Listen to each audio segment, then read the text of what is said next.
Tov, good evening.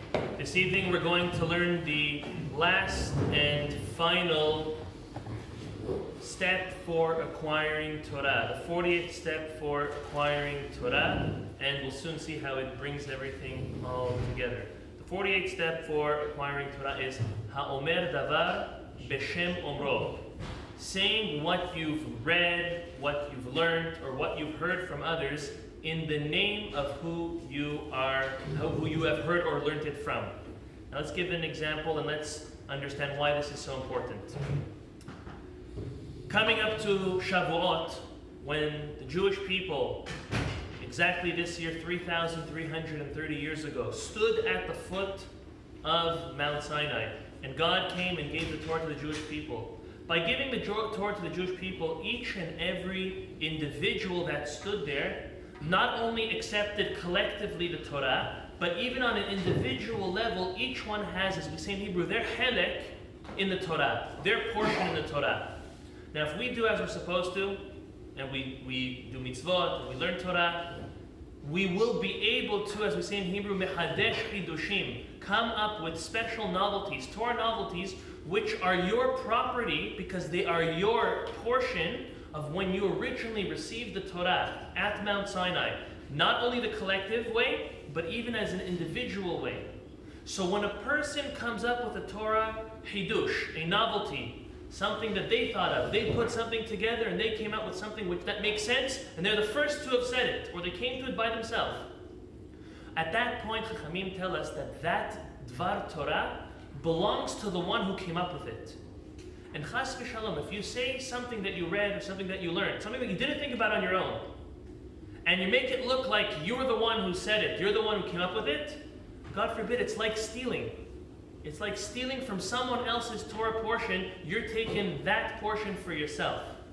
And if you do that to others, chas v'shalom, you will then be impaired and held back from finding and coming up with your own Torah novelties that you were supposed to. So that's the first aspect. Another concept is that based on whoever is saying what is said, or more importantly, who's being quoted, gives whatever you're being said or taught validity. If something was said by a chacham from nowadays, it's not like comparing and saying it to like the Rambam. The Rambam was many, many, many years ago, 1,000 years ago. So there's a big difference. And it's not like saying like it was one of the Talmudic scholars, which was even before the Rambam. So whenever something is said, there's two major additions or positive factors when we say who it's being said of, or in the name of. Number one, we know how much weight is being carried by whatever's being said. And number two, you're able to go look it up after. If we say something and we say that the Rambam said it, so at least now you know, out of the whole library, out of hundreds and thousands of books, millions of pages, well, you know exactly which set to look in, and you could probably find it. But if we say things and we learn things and we share things without any name, without any sources, it's very hard to go back and look up and get it on a deeper level. The last concept is, and this is why this is the last of the 48 steps of acquiring Torah, is because the Talmud tells us that when Yehudim study and share Torah, and they don't take credit what's not due to them, rather they do say whatever they are teaching in the name of others, that brings the Geulah. That will bring the final redemption.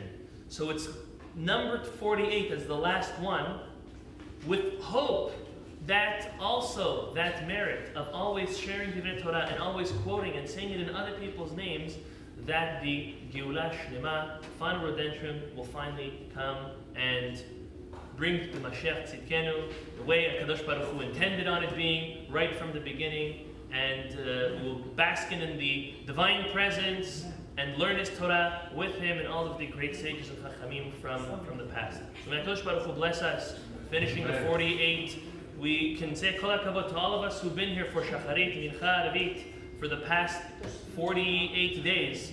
It's a great accomplishment that we went through each and every one, and we understood each and every one. And if we missed any, they're all loaded onto the website, and anyone can go back and review them, and maybe we internalize them, and every day, that was the whole point, to work on one step, to get another, and another, and another, and Zat Hashem, we will have a great holiday, a very happy, healthy holiday, and delve into Torah through the 48 steps that we learned. Zat Hashem, Baruch Adonai Le'olam, Amen, Amen. After